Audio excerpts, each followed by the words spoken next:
alegría de ver una vida nacer, una esperanza nueva. Ya se termina un año, pero Dios nos ayuda a nosotros a ver las cosas diferentes.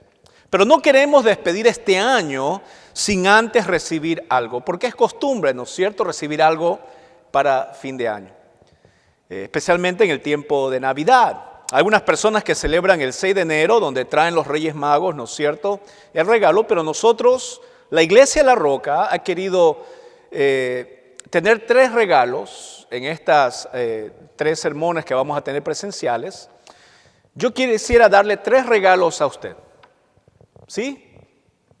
3 regalos.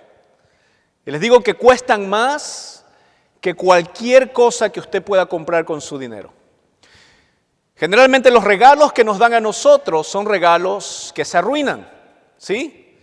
Yo no sé quién tiene un celular, pero si su celular se lo dieron para Navidad, ya bueno, ya salió. Si usted es el iPhone 4, ya van por el iPhone 153. Tiene que cambiarlo. Si usted tiene el Galaxy S8, bueno, ya van por multiplíquelo por 8 y por ahí van. Uno va renovando las cosas porque se van destruyendo, se van acabando, se van oxidando. O si no, mira a su esposo. Échele aceite ahí para las bisagras. Todo tiende al caos, todo tiende a arruinarse, ¿no es cierto? Desde las cosas más nuevas hasta las cosas de medio uso.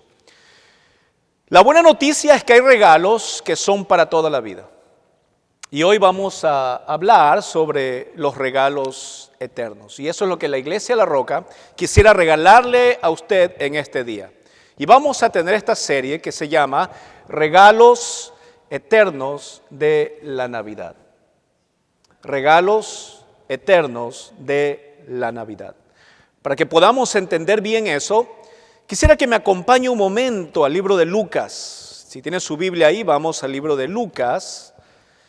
Y vamos a ir al capítulo 2 del libro de Lucas. En el Nuevo Testamento, el libro de Lucas. Y vamos a ir al capítulo 2. Y dice la palabra de Dios así: en el capítulo 2 hay una historia muy, pero muy interesante. Vamos a tener nuestra prédica centrada un momento ahí en Lucas capítulo 2, donde es la historia que los ángeles se le aparecen a los pastores. Pero quisiera leerles solamente un versículo en esta historia. En el versículo 10 dice la palabra de Dios así, el capítulo 2 del libro de Lucas, versículo 10. Pero el ángel les dijo: no temáis, porque he aquí os doy nuevas de gran gozo, que serán para todo el pueblo. Y hoy quisiera darle el primer regalo de los 3 regalos que le tenemos para usted. No es oro, ni incienso, ni mirra, pero es algo más valioso que eso. El primer regalo que les queremos dar es el gozo. El primer regalo que le queremos dar es algo que perdura para toda la eternidad. Usted no solamente va a tener ese gozo. Ahora, ¿qué es el gozo aquí en la tierra? Sino también lo va a tener allá en el cielo. ¿Qué es el gozo? Bueno, el gozo, el diccionario lo define como una alegría intensa. Así como cuando nace un niño, ¿no es cierto?, y usted lo ve por primera vez. Así quizás como cuando usted está aplicando por el trabajo de su vida y se gana ese trabajo. Así como cuando Ecuador le ganó a Chile ahora poco. De milagro, ¿no? Es una emoción, pero usted multiplique a todo eso por 1000 veces. Esa alegría que usted siente, ese gozo que usted siente, ¿no es cierto?, multiplicado por 1000 veces, se puede entender como un gozo. El gozo tiene la característica de que no se acaba. Dice la Biblia que el gozo del Señor es para siempre. El gozo que sentimos los cristianos no está determinado por una emoción, sino que está determinado por una verdad. Y la verdad es que Dios está en nuestra vida y por eso sentimos esa alegría, ese gozo en nuestra vida. Ahora, cuando vamos a la Biblia y estudiamos, ¿no es cierto?, un poco la historia del nacimiento de Jesús, el mensaje que dan los ángeles a las personas aquí en la tierra tienen dos características. Si ese mensaje tiene dos características, la primera y la segunda. Ahí se despertaron algunos, ¿no? No, la primera, quisiera que vaya al libro de Lucas, ahí donde usted está, pero vamos a ir al capítulo número 1. Y dice el libro de Lucas, capítulo 1, y vamos a ver la historia, una historia muy conocida, si usted sabe, ¿no es cierto?, el anuncio de Jesucristo, del nacimiento del Señor, comenzó con el nacimiento, el anuncio del nacimiento, John the Baptist, o Juan el Bautista. Y ciertamente que recordamos nosotros que el nacimiento de Juan el Bautista fue un hecho sobrenatural. Recordemos que el padre de Juan era Zacarías y él estaba casado con una mujer que se llamaba Elizabeth. Y Elizabeth no podía tener hijos. Entonces se le aparece un ángel del Señor, dice la Biblia en el capítulo 1, versículo 11, que puesto en pie a la derecha del altar del incienso, donde estaba Zacarías, versículo 12 del capítulo 1 de Lucas, y se turbó Zacarías al verle y le sobrecogió temor. La primera cosa que vemos en este mensaje sobrenatural es el temor. El temor puede ser algo que lleva tu vida espiritual a decaer. El temor puede ser cosas que no entendemos que pasan en nuestra vida. Sin embargo, Dios nos dice a nosotros algo que es importante en cuanto al temor. Y aquí lo expresa el ángel. Dice, el ángel le dijo a Zacarías, versículo 13, no temas. En la Biblia siempre el Señor te va a decir, no temas, no temas, no temas, excepto cuando es la autoridad aquí en la tierra. Dicen Romanos que cuando uno tiene que temer, ¿no es cierto?, al hombre es en la autoridad. Dice que hay que temer a la autoridad si es que estás haciendo algo malo. Pero en la Biblia Dios nos dice a nosotros que no temamos, no temamos. Y el ángel le dice a esta persona, ¿no es cierto?, que estaba turbada. Yo no sé cómo él era el ángel que estaba ahí, pero yo me imagino que ha de ser alguien reluciente. El ángel Gabriel dio el mensaje, no sé, con ropas que brillaban en medio del santuario donde estaba Zacarías ahí. Se le apareció, nadie podía entrar ahí, solamente estaba él. Y se le apareció esta figura de repente. Tuvo temor en ese momento. Pero siempre el Señor nos recuerda que ante las circunstancias donde nosotros tenemos temor, dice la palabra, no temas. No temas ante cualquier situación que está pasando en tu vida. Ahora, ¿por qué es eso? Y le dice el ángel, ¿no es cierto?, a Zacarías, porque tu oración ha sido oída. Zacarías tenía una oración y esa oración era, ¿no es cierto?, tener familia. Era importante en ese tiempo, ahora no tanto. Ahora tener hijos es como una maldición, ¿no? El mundo ve tener hijos como que si fuera una carga. Yo estoy muy contento de tener a mis hijas. Y yo hubiera querido tener más hijos, pero mi esposa me empujó y me dijo no. No, estoy bromeando. Yo estoy muy contento de tener, y a algunas personas les digo, yo tengo 3 hijas. Y me dicen, 3, ¿cómo puedes hacer con eso?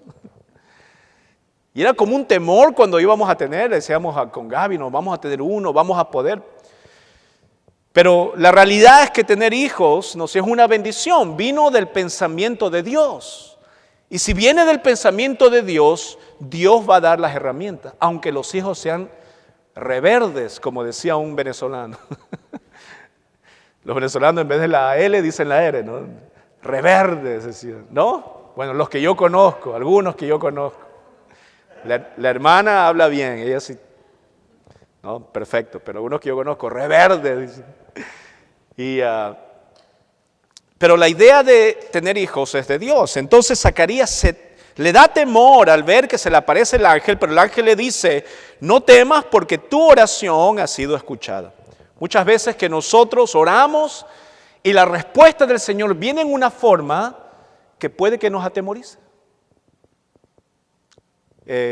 Un escritor cristiano, estaba leyendo un libro de él, Maxwell, y decía él, el liderazgo que uno tiene que tener cuando el Señor lo llama es como pararse en una colina, no ver nada porque hay una neblina y hacer el pie así. Así decía. Esa es la vida del cristiano. A veces asusta porque uno no sabe las cosas que van a ocurrir, pero cuando uno actúa con fe, cuando uno le ora al Señor, las respuestas puede que nos atemorice. Siempre el Señor te dice, no temas. Y el versículo 14 dice, versículo 13 dice, tu oración ha sido oída y tu mujer Elizabeth te dará a luz un hijo. Ahí está la oración contestada de este hombre. Y llamará su nombre Díaz, Juan Díaz. ¿No? Y llamará su nombre Juan. ¿Alguien sabe lo que significa Juan? Santi, ¿tú sabes lo que significa Juan? Si es tu padre, ¿cómo no vas a saber? Juan significa el Señor es bondadoso. Esa es la traducción. El Señor es bondadoso. De la hermana Patricia, ¿verdad? ¿El Señor ha sido bondadoso? Amén. Le ha dado un Juan, ¿no? El Señor ha sido bondadoso. Algunas veces parece un castigo, pero no, es bondadoso el Señor. Y entonces viene la respuesta de Dios, ¿no es cierto? Zacarías tiene su hijo y el ángel le dice, no temas, vas a tener un hijo y pondrás al nombre de ese hijo Juan, que significa el Señor es bondadoso. Y esta es la parte que quiero centrarme. Le dice el ángel a Zacarías, y tendrás, ¿qué dice? Versículo 14. Y tendrás gozo y alegría. Y muchos se regocijarán de su nacimiento. Tendrás gozo y tendrás alegría. No es el único mensaje, no es la única parte donde el mensaje habla del gozo y de la alegría. Vamos a ver que también el ángel del Señor se le aparece en otra ocasión a unos pastores. Ahora, Zacarías era un sacerdote. En ese tiempo, en los tiempos bíblicos, antes del nacimiento de Jesucristo y durante el nacimiento, los sacerdotes eran personas de alta estima. Trabajar en el santuario, en el templo, era reconocido por los judíos como una persona intelectual, inteligente, una persona dedicada, una persona seria, una persona con una estima delante del pueblo y bien vista por todos. Lo interesante es que el gozo es para todos. Entonces aquí hay unos pastores. Ahora, no es pastor como ahora conocemos los pastores de las iglesias, pastores de animales. Generalmente eran personas no educadas. Los pastores eran personas que andaban con un atuendo sucio todo el día, no eran bien vistos por la sociedad. Algunos eran ladrones porque se robaban ganados, estafadores. Tenían un mal concepto los pastores que guiaban los animales en ese tiempo. Y el ángel se le aparece a unos pastores. Entonces quiero que me acompañe al capítulo 2 de Lucas, versículo 8, ahí mismo en el libro de Lucas, versículo 8, capítulo 2, dice, había pastores en la misma región, que velaban y guardaban las vigilias de la noche sobre su rebaño. Y aquí se les presentó un ángel del Señor, y la gloria del Señor los rodeó de resplandor. ¿Y qué dice? ¿Otra vez? No digo otra vez que tuvieron gran temor. Y tuvieron gran temor. Fear. Siempre que Dios nos da un mensaje, a veces personas que la palabra del Señor, yo he encontrado personas que han dicho, y estoy hablando del libro de Apocalipsis, ay pastor, no, el libro de Apocalipsis yo no lo leo porque me da miedo. Amén, dijo. Gracias. Yo no quiero ver las historias del Antiguo Testamento donde el rey David mataba porque me da miedo. Yo no quiero ver eso. Y hay temor de acercarse a la palabra de Dios, pero ahora es un temor diferente. El temor que tienen las personas ahora es de no vivir una vida recta, de alejarse del pecado. Hay personas que viven tan apegadas al pecado que no quieren separarse del pecado. Y tienen temor de que venga el Señor y le dé una lista de cosas que hay que hacer. Y ese temor viene basado en una ignorancia de cómo Dios nos da verdadera libertad a nosotros. Hay una asociación de reglas con respecto a Dios en el mundo. Que si sigues estas reglas, vas a ser salvo. Y esa no es una idea de la Biblia en cuanto al regalo que Dios nos ha dado, que es la salvación. La salvación no es por obras, dice la Biblia, sino es por gracia. No es por algo que yo pueda hacer, ¿no es cierto?, sino que es un regalo de Dios. Que nosotros, sin tener oro, sin tener habilidades especiales, no podemos ser personas 100% perfectas, nunca lo seremos. Dios ha visto en nosotros yo no sé qué. Pero sin merecerlo, tú estás aquí por la gracia de Dios. No porque seas mejor que el otro, no porque seas de un país que es mejor que el otro, sino que Dios eligió, ¿no es cierto?, a su pueblo, porque Él quiso elegirlo así. Y en base a eso es que nosotros venimos acá y vemos cómo el Señor escoge primero a un sacerdote y después unos pastores. ¿Por qué? Porque hace eco en nuestros oídos la palabra del Señor, donde dice que el Hijo de Dios murió por todos nosotros, por todos aquellos que quieran venir a Él.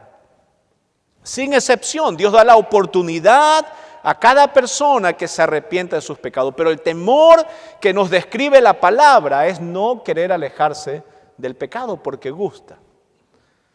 El temor que sentían los pastores en este momento, cuando se les aparece, ¿no es cierto?, este ángel, dice la palabra en el versículo 9, que se les aparece el ángel y la gloria del Señor los rodeó de esplendor. Imagínense ese cuadro. Era una cosa fuera de este mundo, una cosa extraterrestre, ¿no? Algo que no se había visto en la tierra, que la gloria de Dios los envolvió. Yo no sé cómo sería eso. A lo mejor algún día lo experimentaremos cuando vayamos a la presencia de Dios y veremos ese resplandor, sentiremos eso, pero los pastores se asustaron. Dice, y tuvieron gran temor. Versículo 10 dice, pero el ángel les dijo, otra vez, ¿qué les dijo? No temáis. No temáis, le dice el ángel del Señor a los pastores, porque he aquí, os doy nuevas de gran gozo. De nuevo está la palabra temor y la palabra gozo en el mensaje sobre el nacimiento de Jesucristo. Y es que siempre va a haber ese tipo de batalla con respecto a las buenas nuevas del Evangelio, que Jesucristo ha nacido. Siempre va a haber ese temor, sea por el pecado y sea por otra circunstancia que usted está pasando en su vida. Pero el ángel les dice de nuevo, no temas porque les voy a dar un anuncio que les va a dar a ustedes gozo. ¿Y cuál es ese anuncio? No solamente que es para un sacerdote Zacarías, no solamente que sea para los pastores, que estamos viendo el contraste de dos sociedades, sino también, dice el ángel, para todo el pueblo. Ahora, no está hablando solamente del pueblo ahí, ¿no es cierto?, de Nazaret, sino que está hablando de para todos. Podemos ver en la Biblia que Dios ha llamado a todos al arrepentimiento. Dice la palabra que Él no quiere que nadie perezca, sino que todos se arrepientan. Ese es el deseo de Dios. Por eso Él vino acá a este mundo de una manera que nos amó, que nosotros no entendemos. Yo no sé por qué murió Dios por mí. Él bajó a este mundo siendo Dios para morir por mí. Yo, un ecuatoriano, ¿y vino Dios a morir por mí? No entiendo. Y no es una cuestión de raciocinio entender que Dios tiene un regalo de gozo para tu vida, es una cuestión de fe. No puedes racionalizar el Evangelio, no se puede hacer. El Evangelio se lo acepta por fe. ¿Y qué es la fe? No sé, yo estoy seguro de que eso existe, aunque no lo pueda ver. Yo estoy seguro de que eso es verdad, aunque quizás no lo sienta. Entonces vemos que aquí los pastores reciben el mensaje y el mensaje trae gozo a sus vidas. Es el primer regalo, el mensaje de gozo es un regalo eterno en esta Navidad y quiero que usted lo reciba. Recibe ese gozo del Señor que no solamente es para usted, es para a todos aquellos de su hogar. Pastor, pero estoy peleado con mi papá y no nos hablamos hace mucho, no importa. Usted igual tiene que tener ese gozo. Y ese gozo tiene que llegar hacia su papá con el cual usted no se habla hace mucho. Pastor, pero estoy peleado y había una situación en mi hogar y mi esposa está distanciada. No importa. El gozo que usted reciba, ese regalo eterno en su vida, tiene que llegar, esa alegría extrema de saber que usted está con el Señor. Hay una historia que también cuando estaba pensando en esto del temor, una historia de ánimo también que se encuentra en el libro de Nehemías. Si bien en el Antiguo Testamento, Nehemías, hay una historia donde el pueblo de Israel es atacado, ¿no es cierto? Y es llevado a esclavitud, bueno, cautivo. Y el pueblo del Señor, ¿no es cierto?, anhela regresar de nuevo cómo era su ciudad, cómo era su país, cómo era el lugar donde ellos, la ciudad, los muros y todo había sido destruido por una guerra. Y este hombre, Nehemías, decide, que era un oficial, ¿no es cierto?, del imperio, decide él preguntarle al rey si deja que construya de nuevo la ciudad, y el rey le da la aprobación y le dice, ok, anda y reconstruye la ciudad. Nehemías, como le hemos dicho antes, tuvo muchos obstáculos. Hermano, la vida tiene muchos obstáculos. Quizás usted esté bien ahora, pero la vida tiene obstáculos. A veces las personas me dicen, pastor, pero yo quiero que mi hijo nunca sufra. Y es verdad, yo no quiero que mis hijos sufran. Pero ¿sabe que en este mundo, especialmente en estos tiempos, estamos criando hijos de marshmallows? Estamos criando hijos y están haciendo una generación tan delicada que no quiere sufrir, no quiere trabajar, que se está olvidando de todos los héroes que hemos tenido, que han luchado por la libertad de un país. Los jóvenes de hoy no quieren sacrificio. Los jóvenes de hoy quieren comodidad, quieren todo rápido y todo a la mano. Déjelo sufrir. Deje sufrir a sus hijos. Hay un psicólogo canadiense que se llama Jordan Peterson, es aquí de Canadá, él es muy buen psicólogo, escribió un libro que se llama 12 reglas para vivir. Él tiene una idea de lo que es el cristianismo, él cree en Dios, etcétera, y da lecciones de teología a su manera, no de acuerdo a la Biblia, pero de acuerdo a su manera, no es tan desviado lo que dice. Pero en su libro habla acerca del sufrimiento, que cuando uno reprime el sufrimiento en la vida de una persona, hace crecer debilidad. Y es verdad. Cuando el Señor nos pone prueba y nosotros no las pasamos, nos vamos hundiendo más en nuestro propio orgullo. Pero cuando pasamos las pruebas que el Señor nos da, cuando vemos que la vida es difícil y tenemos que seguir adelante, esas cosas nos hacen fuertes, no solamente como cristianos, pero también como humanos.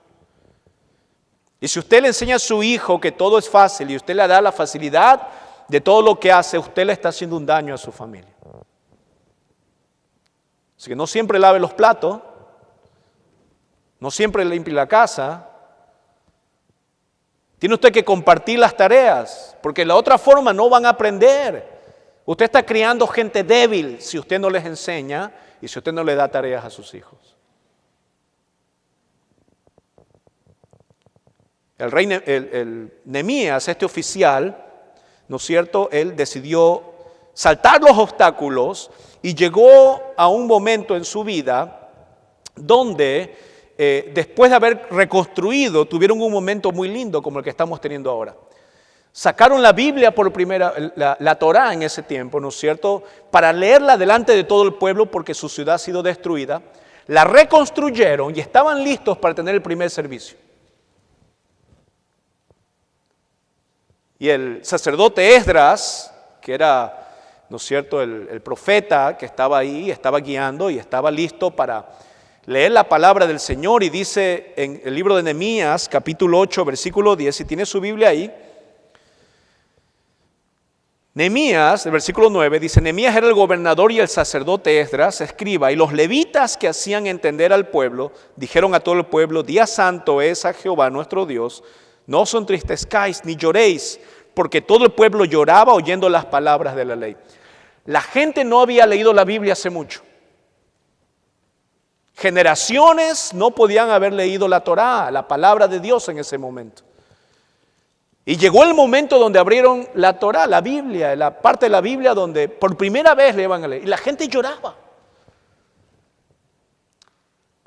No sé si a usted le ha pasado que a veces usted deja de leer por varios días y cuando va la palabra después de un tiempo, usted ve y un versículo y dice: ay, Dios mío, gracias. Y el pueblo había pasado generaciones sin leer la Biblia, sin leer la palabra de Dios. Y aquí estaba Esdras, estaba Nehemías, estaban los levitas listos. Y el versículo 10, donde quiero llegar a ustedes, es esto: luego les dijo: id, comed grosuras y bebed vino dulce y enviad porciones a los que no tienen nada preparado, porque el día santo es a nuestro Señor, que dice: no os entristezcáis, porque el gozo de Jehová es vuestra fortaleza. No solamente que el mensaje es que no temas, porque el anuncio de Jesucristo, el nacimiento del Señor, nos tiene que traer gozo a nosotros. Y cada vez que recordamos ese nacimiento, ¿no es cierto?, nos tiene que llenar de alegría. A mí me encanta Navidad, no solamente por las luces, ahora que estoy en Canadá, me encanta lo blanco de la nieve, ¿no es cierto? Todavía me gusta, a pesar de que tengo que sacarla, ¿no? Hay personas que se quejan de sacar la nieve, a mí me gusta todavía. Ya quizás cuando esté más viejo, de aquí a unos años, ya diga: bueno, ya estoy harto de la nieve. Me encanta la Navidad blanca, me encanta ver las luces. Y ya poco a poco, ¿no es cierto?, ya no se ve tantas casas ordenadas, ya no se ve casi pesebres en ningún lado, ¿no es cierto? Ya los adornos de Navidad son el Papá Noel, ¿no es cierto?, los regalos, Frosty, y todos esos personajes que la televisión nos da la influencia. Interesante que cuando estaba viendo acerca de la Navidad y preparando estos estudios, estuve viendo por qué se puso el 25 de diciembre. ¿Usted sabe quién puso el 25 de diciembre la Navidad? Bueno, fue la Iglesia Católica Romana. Antes había una fiesta cuando, ¿no es cierto?, recordemos que el Evangelio se extendió al mundo y principalmente en Roma. Y ellos tenían una fiesta el día 25 en la cultura romana. Y era una fiesta a Saturno. Entonces, era un tipo de orgía, era un tipo de borrachera, ¿no es cierto?, a un Dios que no es el Dios de la Biblia. Y lo que la Iglesia Católica Romana hizo para que no se celebrara, porque quisieron evangelizar o poner a Cristo en todo el pueblo, para que la gente no celebrara ese tipo de fiestas, pusieron el 25, ¿no es cierto? Ese día pusieron el nacimiento de Jesucristo, pudieran celebrarlo. Ahora, yo no estoy en contra de que usted celebre Navidad el 25. Y yo creo que no hay nada de malo hacerlo, a pesar de que Jesucristo no nació el 25, ni el 24. No nació Jesucristo ahí, pero lo recordamos.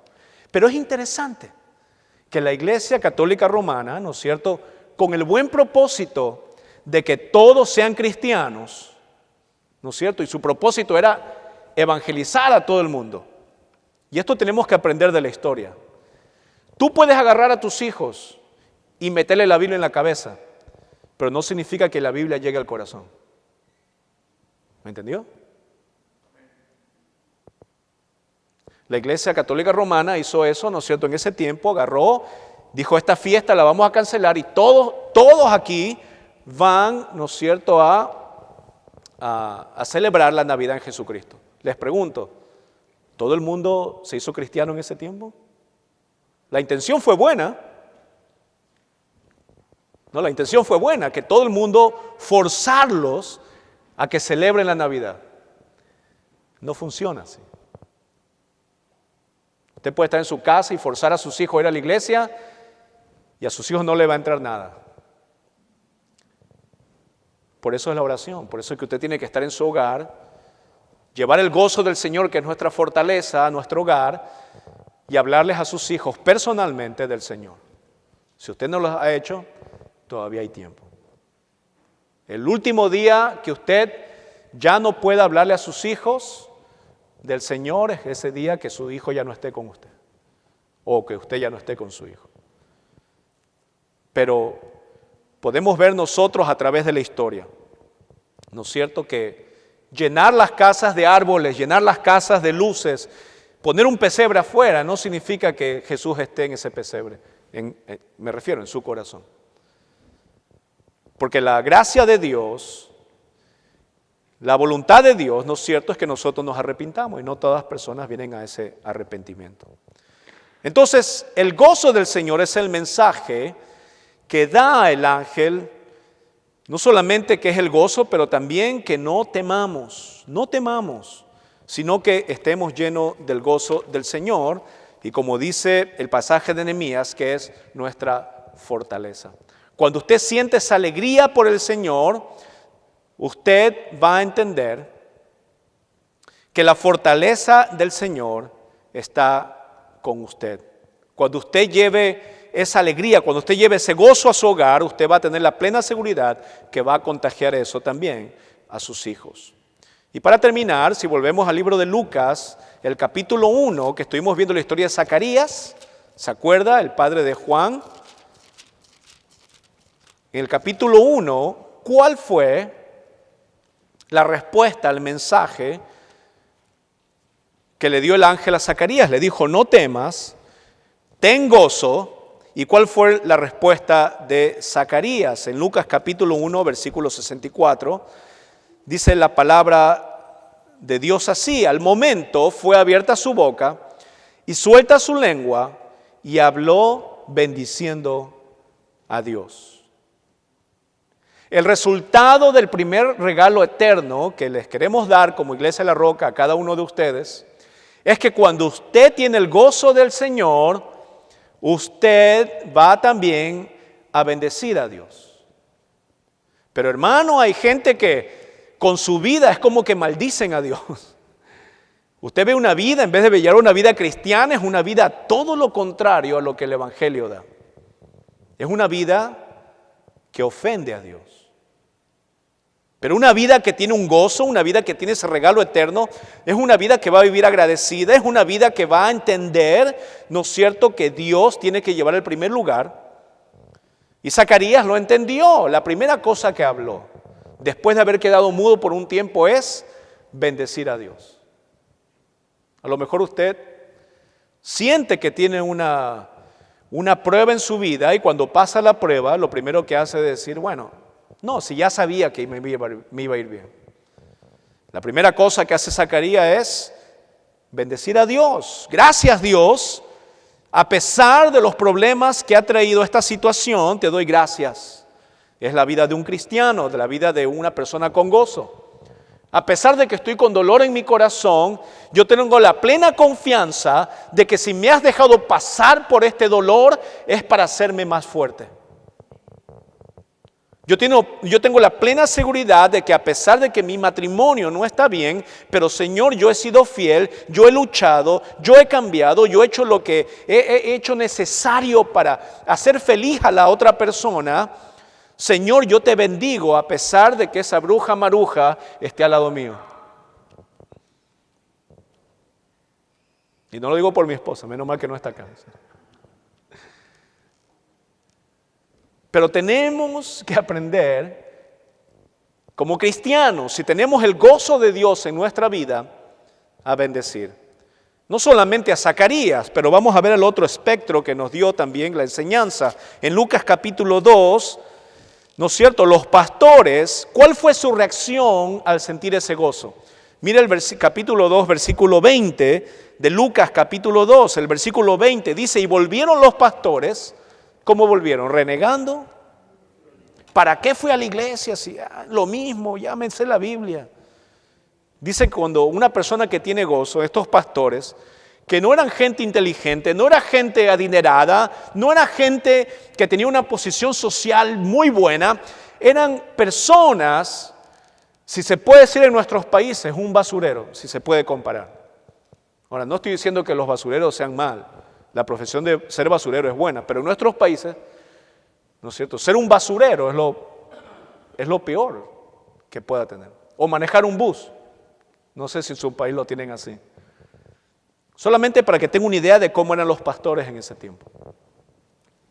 Volvieron, dice los pastores, glorificando y alabando a Dios por todas las cosas que habían oído y visto como se les había dicho.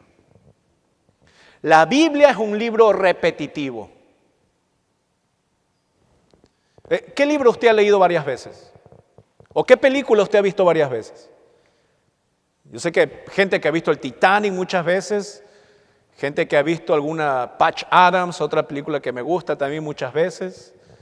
Yo no sé qué películas, a lo mejor películas de la DC o de Marvel. ¿Cuántas veces se ha visto usted? Y siempre lo mismo, hay comedias que yo veo, por ejemplo, Bruce Almighty, me gusta verlo, ¿no es cierto? Y me hace reír cada vez que la veo. Y siempre nos trae una sonrisa, nos recuerda algo. La Biblia es un libro repetitivo. La diferencia con la Biblia es que cada vez que tú vienes al libro y lo lees de nuevo, te presenta cosas nuevas. Y de acuerdo a cada situación, Dios te habla a través de la palabra de una forma dinámica, real y viva. Dice la palabra del Señor que la palabra de Dios es viva y eficaz. No solamente que es viva, está presente y que es activa, sino que da en el clavo de tu situación. Y entonces los pastores volvieron, ¿no es cierto? Y cada vez que nosotros leemos esta historia, a pesar de que es repetitiva, dice, ya el pastor va a hablar del nacimiento de Jesús en diciembre. La Biblia nos habla y ahora a mí me ha hablado de una forma diferente. Me ha dicho, tú tienes que tener gozo en tu vida. Y el gozo no es fingido, no es estar, hermano, qué alegría que estoy, salir de aquí y estar triste. Ahora, no digo que estén pelando el diente todo el tiempo, si es que tienen. Lo que estoy diciendo es que tenemos que tener gozo en nuestra vida, hermano. Aunque las situaciones vayan en contra, nosotros tenemos que tener esperanza. Aunque la cuestión venga en contravía, nosotros tenemos que tener la plena seguridad de que Jesucristo es nuestro copiloto. Eso estoy diciendo. Y eso es lo que demuestran los pastores. Salieron con gozo, alabando y glorificando al Señor por todas las cosas que habían oído. Y nosotros tenemos que también dar gracias por eso. Y finalmente, quiero que vea el libro de Habacuc. Habacuc, y hay un versículo que me llega siempre al corazón de cómo nosotros tenemos que responder al mensaje, ¿no es cierto?, de gozo que tiene el Señor, de salvación para nuestra vida. Y Habacuc capítulo 3, versículo del 17 al 18. Bueno, digamos hasta el 19. Habacuc del 17 al 19. Y si tiene su Biblia, le voy a pedir que se ponga de pie un momento y vamos a terminar con esa lectura. Habacuc, capítulo 3, de 17 al 19. Dice, aunque la higuera no florezca, ni en las vides haya frutos, aunque falte el producto del olivo, y los labrados no den mantenimiento, y las ovejas sean quitadas de la majada, y no haya vacas en los corrales, Con todo, yo me alegraré en Jehová y me gozaré en el Dios de mi salvación. Jehová el Señor es mi fortaleza, el cual hace mis pies como de ciervas y en mis alturas me hace andar. Mire qué hermosa la palabra del Señor. Ahora quisiera que usted haga un ejercicio antes de que yo ore. Aquí está hablando de lo que había en ese tiempo, de las circunstancias que estaba pasando el pueblo, porque había escasez de alimento, había escasez de comida, había escasez de animales, había una sequía. Y Habacuc nos dice aquí el Espíritu Santo a través de esta palabra que tenemos que confiar. Ponga su situación ahora, ponga su dolor, ponga su aflicción, ponga su temor, en vez de la higuera, en vez de los frutos, en vez de los labrados, en vez de las ovejas, en vez de las vacas. Ponga su aflicción ahí y diga en el versículo 18, tenga su aflicción en su mente y diga en el versículo 18, con todo yo me alegraré en Jehová y me gozaré en el Dios de mi salvación. Léalo de nuevo. Y con todo yo me alegraré en Jehová y me gozaré en el Dios de mi salvación. Problema solucionado. Señor, en este momento queremos venir a tu presencia con dolor. Queremos venir a tu presencia con aflicción, con carga. Queremos venir a tu presencia, Señor, derrotados, derribados, porque tú eres la única fuente de alegría que nosotros podemos tener. Tú eres la única fuente de agua viva. Tú eres ese pozo donde nosotros, a pesar de que saquemos agua, no nos va a calmar la sed, sino que eres ese pozo donde fluye ríos de agua viva en nuestro interior. Eres la fuente de salvación para nosotros. Eres la inspiración de que cada vez que hay una calamidad en nuestra vida, que hay un problema en nuestro corazón, hay una lágrima corriendo por nuestro rostro, tenemos la seguridad de que tú nos escuchas. Tenemos la seguridad, Dios, de que tu paz nos inunda, de que a pesar de que nuestro padre y nuestra madre nos dejare, con todo tú nos recogerás. Que a pesar de que los campos, como dice Habacuc, estén deshechos, no haya animales, no haya ganado, no haya prosperidad, con todo, Señor, confiamos en el gozo que hay en ti. Tu gozo es nuestra fortaleza, como decía Nehemías. Y tú has prometido estar con nosotros siempre. Has prometido que enviarías al Consolador a nuestra vida, y es lo que tenemos en nuestro corazón, el Consolador, el Espíritu tuyo, que nos llena de gozo. En este momento queremos adorarte, Señor. Queremos derramar nuestro corazón. We want to pour out our hearts into you. Señor, que tú veas nuestro corazón, que nos escudriñes y que nos ayudes en el nombre de Jesús. Gracias, Señor. Amén y amén. Vamos a adorar al Señor, hermanos.